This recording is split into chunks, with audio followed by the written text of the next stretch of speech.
beer halls in Munich, the swastik sign, and the name Nazi. It's a very it has got a very different sound to it, sir. मतलब जैसे यहाँ पर बोलते हैं ना कि बहुत बड़ा क्रांति या बहुत बड़ा विरोध या कोई संग्राम की शुरुआत एक बहुत छोटे पैमाने से होती है.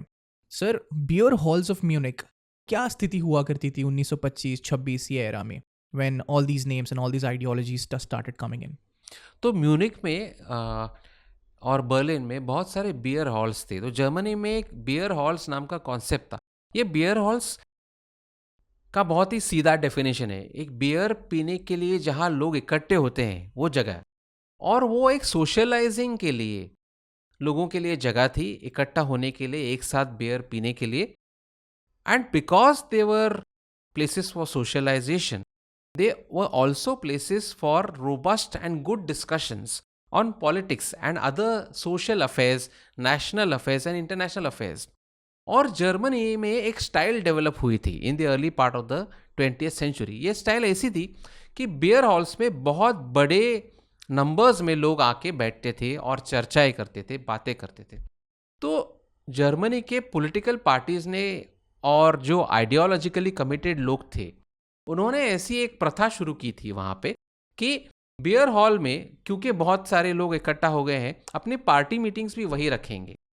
और पार्टी मीटिंग्स में ऐसे होता था कि एक आदमी कुर्सी पे, इस तरह की कुर्सी पे वो बियर पी रहे हैं, अचानक वो कुर्सी पर खड़ा रह के बियर हॉल में सब लोगों को एक भाषण देना शुरू कर देता है अपनी पॉलिटिकल आइडियोलॉजी पे, जर्मनी पे, जर्मनी के भवितव्य पे, उसकी जो अभी की स्थिति है उस पर कमेंट्री देना शुरू करता है. तभी टेलीविज़न तो था नहीं, पब्लिक रैलीज भी इतने नहीं थे, क्योंकि ये जो टेक्नोलॉजी है, mics and all of that was not so well developed then. It had just about started. Yeah. तो beer halls, because you got the crowds there, you got a listeners crowd, you got a captive audience in a way, क्योंकि people were sitting there enjoying the beer, so they would listen to what they say. And more party meetings started happening in such beer halls. Important people gathering there. Correct, important people gathering there. So Hitler उसी तरह से एक दिन beer hall में Nazi party का एक जो meeting थी, वो जो स्पीकर थे वो सुनने गए थे उस पार्टी के लिए. And he used to work with the propaganda unit of another party of the government at that time. And he was sent as part of his job to listen to that party, to that meeting, कि ये क्या बात कर रहे हैं, सुनो और हमको रिपोर्ट करो. तो जब वो सुन रहे थे, तो जो स्पीकर जो था नाजी पार्टी का, it was a completely unknown party, तो वो बात करने लगा. And he started speaking about Germany and Germany's world war policy and all that. And Hitler को बहुत ही गुस्सा आया about one point that he had made, the speaker had made, and Hitler stood up and argued against him. तो वो जो Nazi party के लोग थे वो बहुत इंप्रेस हो गए कि ये जो यंगस्टर है वो बहुत अच्छी तरह से उसने आर्ग्यू किया, Speaking with passion. With passion.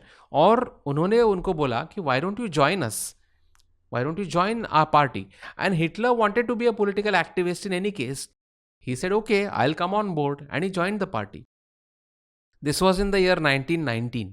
1919. और उसी साल में, दिसंबर में, हिटलर बियर हॉल में, अक्टूबर, नवंबर और दिसंबर में हिटलर बियर हॉल्स में खड़े रह के नाजी पार्टी की तरफ से भाषण देना शुरू करने लगे.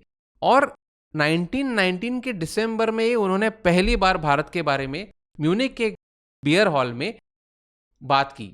द सेम थियरी कि ब्रिटिश लोग अच्छे हैं, देखो ब्रिटिश लोग कैसे भारत पर राज कर रहे हैं, ये ब्रिटिश लोग सब लूट रहे हैं भारत से, जिसके हाथ में सत्ता है वही सही होता है, तो ये हमें करना चाहिए, जर्मनी ने ऐसे करना चाहिए. तो ये बियर हॉल का उनका जो भाषण है वो नाजी पार्टी के लिखे हुए रिकॉर्डेड मिनट्स में है, वो जर्मन आर्काइव्स में है, वो मुझे मिले. Sir, but it was very unlike him because world war 1 के बाद उनको जो शिकस्त मिली थी, हार मिली थी ब्रिटेन से, he still chose to say this.